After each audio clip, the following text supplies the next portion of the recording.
Hello everyone, कैसे आप सभी। आई होप आप सब बहुत अच्छे होंगे और आपके एग्ज़ाम की प्रिपरेशन भी बहुत अच्छे से चल रही होगी। आज के सेशन में हम एलटी ग्रेड के एग्ज़ाम के लिए जो मॉक टेस्ट है उसका जो मॉक टेस्ट नंबर 3 है उसकी बात करेंगे। अब से पहले 2 मॉक टेस्ट आपके आ चुके हैं, ठीक है, जिसमें हमने 30 क्वेश्चंस को डिस्कस किया है। 30 क्वेश्चंस आपके सभी सब्जेक्ट्स में आने हैं जीएस के, ऑलराइट, और बाकी 120 आपके मेन सब्जेक्ट के आएंगे। तो इन 30 क्वेश्चंस के लिए हमारा मॉक टेस्ट नंबर 3 है। इससे पहले 2 आ चुके हैं, प्लेलिस्ट में अवेलेबल हैं, आप जाकर देख सकते हो।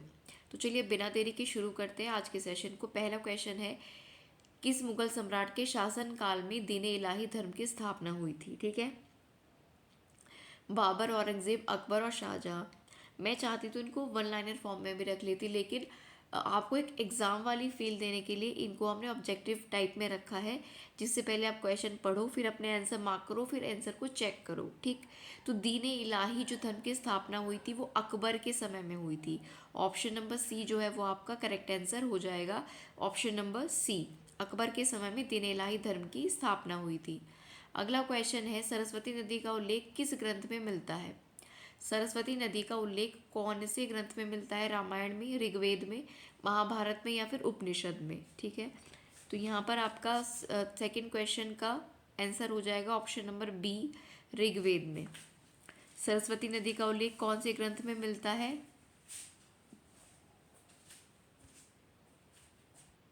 तो देखो यहाँ पे जो सरस्वती नदी का उल्लेख है वो मुख्य रूप से तो ऋग्वेद में मिलता है, ठीक है, लेकिन थोड़ा बहुत महाभारत में भी सरस्वती नदी का उल्लेख मिलता है। मुख्य रूप से मेनली अगर हम बात करते हैं तो ऋग्वेद में मिलता है। चारों वेदों में से किस में मिलता है, ऋग्वेद में। ठीक है, नेक्स्ट क्वेश्चन पर बढ़ते हैं। क्वेश्चन नंबर 3, भारत का सबसे बड़ा डेल्टा, ठीक है, भारत का सबसे बड़ा डेल्टा कौन सा है। 4 ऑप्शंस आपके पास हैं, सुंदरबन, कृष्णा, कावेरी या गोदावरी। ठीक है, तो भारत का सबसे बड़ा डेल्टा कौन सा है, तो वो है आपका option number A, Sundarban delta. ठीक है, इसे हम गंगा डेल्टा या गंगा ब्रह्मपुत्र डेल्टा भी कहते हैं।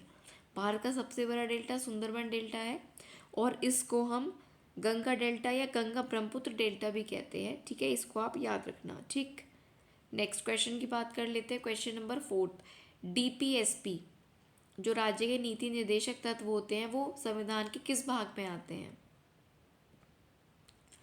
अगेन यू हैव 4 ऑप्शंस, भाग 2, भाग 3, भाग 4 या भाग 5। तो डीपीएसपी जो है वो आपके आते हैं भाग 4 में। ऑप्शन नंबर सी आपका करेक्ट आंसर हो जाएगा। ठीक है, डीपीएसपी जो है आपके ये आते हैं भाग 4 में। और अगर मैं आर्टिकल की आपसे बात करूँ तो 36 से 51 आर्टिकल के अंतर ये आते हैं। 12 से 35 में मौलिक अधिकार आते हैं, ठीक है, और भाग 3 में। और जो आपका ये डीपीएसपी है, राज्य के नीति निर्देशक था, तो भाग 4 में, और आर्टिकल है इसका 36 से 51। दोनों बातों को आपको याद रखना है। बढ़ते हैं अगले क्वेश्चन नंबर 5 पर। क्वेश्चन नंबर 5 आपसे कहते हैं एफडीआई की फुल फॉर्म क्या है। फुल फॉर्म ऑफ एफडीआई, तो इसकी फुल फॉर्म जो होती है वो होती है foreign direct investment. Foreign direct investment, option number B जो है that will be the right answer. FDI that means foreign direct investment, इसकी फुल फॉर्म होती है, याद रखना इंपॉर्टेंट है। नेक्स्ट आपके सामने आ जाता है क्वेश्चन नंबर 6, नवरोज उत्सव किसने शुरू किया था। इल्तुतमिश ने, फिरोज शाह तुगलक ने, बलबन ने या अलाउद्दीन खिलजी ने। ठीक है, तो बात करें नवरोज उत्सव की तो ये किसने इनमें से शुरू किया था, तो ऑप्शन नंबर सी जो है वो करेक्ट आंसर हो जाएगा, बलबन। ठीक है, ये माना जाता है कि बलबन ने भारत में इस त्यौहार को शुरू किया था और एक फ़ारसी त्यौहार था। ठीक है, नवरोज़ किसकी बात हो रही है, नवरोज़ एक फ़ारसी त्यौहार था और भारत में इसको किसने शुरू किया था, बलबन ने।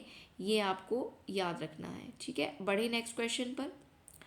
क्वेश्चन नंबर 7, अन्न उत्पादन में भारत में सबसे आगे कौन सी फसल है।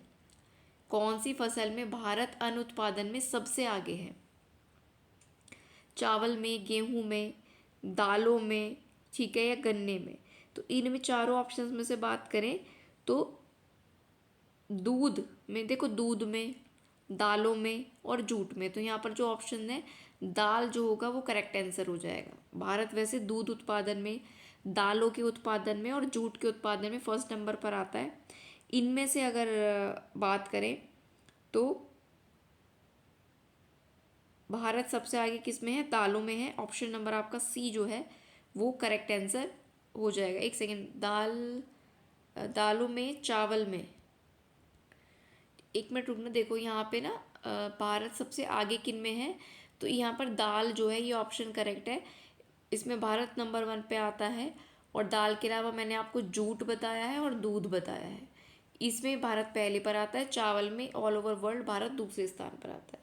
ठीक है, तो सी ऑप्शन यहाँ पर जो है आपका राइट आंसर हो जाएगा। बढ़ते हैं अगले क्वेश्चन नंबर 8 पर। भारत में रेल मंत्रालय की स्थापना कब हुई? भारत में 1853, 1905, 1920 या फिर 1944? तो देखो 1905 यहाँ पर आप भारत में रेल मंत्रालय की स्थापना हुई थी। तो देखो यहाँ पर जो करेक्ट भारत में रेल मंत्रालय स्थापित हुआ तो 1905 में।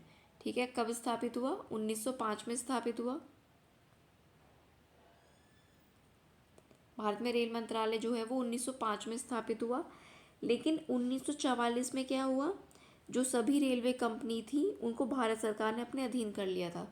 सब भारत सरकार के अधीन कब आया? 1944 में रेल मंत्रालय की कंपनीज। ठीक है, और रेल मंत्रालय कब बना? ये बना 1905 में। तो ये दो डेट याद रखना। रेल मंत्रालय 1905 में बना और 1944 में क्या हुआ? सारी जो सरकारी रेलवे की कंपनीज थी वो सरकार के अधीन आ गई थी। तो ये दो डेट्स आपको याद रखनी है। अगला क्वेश्चन है, दादर नगर हवेली की राजधानी कौन सी है? दादर नगर हवेली की राजधानी दमन है, दीव है, सिलवासा है, कावरत्ती है? तो ये सिलवासा है। ठीक है, दादरा नगर हवेली की जो राजधानी है सिलवासा है। ऑप्शन नंबर सी जो है आपका करेक्ट हो जाएगा। ठीक है, नेक्स्ट क्वेश्चन की बात कर लेते हैं। क्वेश्चन नंबर 10, गरीबी रेखा शब्द का उपयोग सबसे पहले किसने किया? जवाहरलाल नेहरू, दादा भाई नौरोजी, अमर्त्य सेन, रघुराम राजन? गरीबी रेखा शब्द का उपयोग सबसे पहले किसने किया? तो ये किया था दादा भाई नौरोजी ने। ठीक है, ऑप्शन नंबर बी आपका करेक्ट आंसर हो जाएगा। दादा भाई नौरोजी ने सबसे पहले गरीबी रेखा शब्द का यूज़ किया था। अगले क्वेश्चन पर आते हैं, क्वेश्चन नंबर 11। किस अधिनियम को भारतीय संविधान की जननी कहा जाता है? भारतीय संविधान की जननी किस अधिनियम या एक्ट को कहा जाता है? तो ये हो जाएगा आपका ऑप्शन नंबर 4, 1935 का अधिनियम, एक्ट ऑफ 1935। इसी को भारतीय संविधान की जननी कहा जाता है, इसलिए क्योंकि इसी एक्ट से बहुत सारी चीज़ें सीधे सीधे तौर पर हमारे संविधान में ली गई, इसलिए 1935 एक्ट सबसे इम्पोर्टेंट है। अगला क्वेश्चन, नर्मदा नदी का उद्गम स्थल कहाँ पर है? नर्मदा नदी का उद्गम स्थान कहाँ पर है? अमरकंटक, महाबालेश्वर, पंचमढ़ी या फिर त्रिवेणी? देखो अमरकंटक से नर्मदा नदी निकलती है, ए ऑप्शन आपका करेक्ट आंसर हो जाएगा। मध्य प्रदेश के अमरकंटक से जो है नर्मदा नदी निकलती है, इसको आप याद रखना। ठीक है, मध्य प्रदेश से। नेक्स्ट क्वेश्चन पर आते हैं, क्वेश्चन नंबर 13। भारत में पंचायती राज व्यवस्था सबसे पहले कहाँ लागू हुई? अच्छा सवाल है। महाराष्ट्र में, राजस्थान में, गुजरात में या यूपी में? ठीक है, तो भारत में जो पंचायती राज व्यवस्था सबसे पहले लागू हुई वो हुई राजस्थान के नागौर जिले में। राजस्थान के नागौर जिले में सबसे पहले पंचायती राज व्यवस्था लागू हुई। और कब हुई? ये 1959 की बात है। 1959 में राजस्थान के नागौर में सबसे पहले पंचायती राज व्यवस्था शुरू हुई। अगले क्वेश्चन पर आते हैं। बजट किस अनुच्छेद से रिलेटेड है? 110, 111, 112, 113? तो सी ऑप्शन यहाँ पर करेक्ट होगा। बजट जो है वो रिलेटेड है आर्टिकल 112 से, जिसमें वार्षिक वित्तीय विवरण इसको कहा है। बजट नाम का कोई शब्द हमारे संविधान में नहीं है। जो शब्द है वो है वार्षिक वित्तीय विवरण। ठीक है, ये भी याद रखना। वार्षिक वित्तीय विवरण एक्चुअल नेम है बजट का, और ये हमारे आर्टिकल 112 में है, ये भी याद रखना है। आ जाते हैं अगले क्वेश्चन पर। आरबीआई का राष्ट्रीयकरण कब हुआ? आरबीआई का नेशनलाइजेशन कब हुआ? ठीक है, तो आप लोग ये तो जानते हैं कि आरबीआई कब इस्टेब्लिश हुआ, 1935 में, लेकिन इसका राष्ट्रीयकरण हुआ 1949 में। दोनों डेट्स आपको याद रखनी है। यहाँ पर ऑप्शन आपका सी जो है वो करेक्ट आंसर हो जाएगा। आरबीआई का नेशनलाइजेशन यानी राष्ट्रीयकरण हुआ 1949 में, और आरबीआई इस्टेब्लिश कब हुआ, 1935 में। आरबीआई का हेडक्वार्टर इस टाइम कहाँ पर है, मुंबई। नेक्स्ट क्वेश्चन,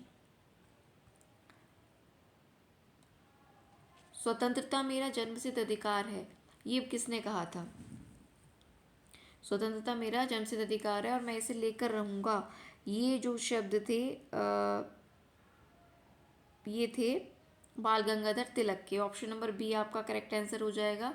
स्वतंत्रता मेरा जन्मसिद्ध अधिकार है और मैं इसे लेकर रहूँगा, ये बाल गंगाधर तिलक जी के शब्द थे, उन्होंने बोला था। नेक्स्ट क्वेश्चन आपका आ जाता है क्वेश्चन नंबर 17। भारत में कोयले का सबसे बड़ा भंडार कहाँ पर है? 4 ऑप्शंस आपके पास हैं, तेलंगाना, झारखंड, उड़ीसा या छत्तीसगढ़। तो कोयले के सबसे बड़े भंडार आपको मिलेंगे झारखंड में, ठीक है। Option number B correct answer होगा। कोयले के सबसे बड़े भंडार कहाँ पर मिलेंगे, झारखंड में, याद रखिएगा। झारखंड के झरिया में मिलेंगे सबसे ज़्यादा। नेक्स्ट क्वेश्चन है आपके सामने 18। संघ लोक सेवा आयोग के अध्यक्ष की नियुक्ति कौन करता है? ठीक है, यूपीएससी के जो अध्यक्ष होते हैं उनको कौन अपॉइंट करता है? तो भारत के राष्ट्रपति जो है यूपीएससी के चेयरमैन को अपॉइंट करते हैं। कमेंट बॉक्स में बताना प्रेजेंट में यूपीएससी के चेयरमैन कौन है, कमेंट में आपको बताना है। तो यूपीएससी के अध्यक्ष की नियुक्ति कौन करता है? राष्ट्रपति करता है। क्लियर होगी बात। अगले क्वेश्चन पर आ जाओ। न्यायपालिका की स्वतंत्रता किसका अभिन्न अंग है? न्यायपालिका की स्वतंत्रता किसका अभिन्न अंग है? लोकतंत्र का, साम्यवाद का, तानाशाही समाजवाद। आपको पता है कि हमारा एक देश जो है वो लोकतांत्रिक देश है, डेमोक्रेटिक कंट्री है, जिसमें न्यायपालिका की स्वतंत्रता आती है, ठीक है। तो ऑप्शन नंबर ए करेक्ट हो जाएगा, लोकतंत्र। फिर है आपके सामने नेक्स्ट क्वेश्चन। भारत का सबसे पुराना तेल का कुआं कहाँ पर है? अंकलेश्वर, मुंबई हाई, डिगबोई या असम घाटी। तो असम के डिगबोई में, ठीक है, असम घाटी में नहीं, असम के डिगबोई जगह पर जो है तेल का सब भारत का सबसे पुराना कुआं है, असम में ही है। ये भी असम के कहाँ पर, डिगबोई में, ये आप याद रखना। सेशन के एंड में आपको ये भी बताना है कि 30 में से आपको कितने क्वेश्चंस आते थे, कितने क्वेश्चंस आपने करेक्ट किए हैं, ठीक है। चलो नेक्स्ट क्वेश्चन। चंबल घाटी किस कारण प्रसिद्ध है? चंबल घाटी किसके लिए प्रसिद्ध है? 4 ऑप्शंस आपके पास हैं, भूकंप क्षेत्र, गेंडों का वास, बीहड़ मिट्टी का जो कटाव है, या फिर घना वर्षा वन, किसके लिए प्रसिद्ध है? तो देखो, चंबल घाटी डाकुओं के नाम से भी जानी जाती है, और इन ऑप्शंस में से बात करें तो बीहड़ का जो मिट्टी कटाव है उसके लिए चंबल की घाटी जानी जाती है, बीहड़ मिट्टी कटाव। नेक्स्ट क्वेश्चन है 22। भारत में वैट व्यवस्था कब लागू की गई? 1991, 2005, 2012, 2017। तो ये आपके 2005 में वैट जो है ये लागू किया गया, ठीक है। जो वैट है भारत में कब लागू किया गया? एक तरह का इनडायरेक्ट टैक्स होता है, ठीक है। इसको 2005 में भारत में लागू किया गया था, याद रखना। नेक्स्ट क्वेश्चन है, लॉर्ड ऑफ 5 रिंग्स किस खेल से जुड़ा किताब है? ठीक है, खिताब है ये, खिताब, किताब नहीं, खिताब। लॉर्ड ऑफ 5 रिंग्स किस खेल से संबंधित है? क्रिकेट, हॉकी, बॉक्सिंग या फिर ओलंपिक खेल। तो ये आपका किससे रिलेटेड है?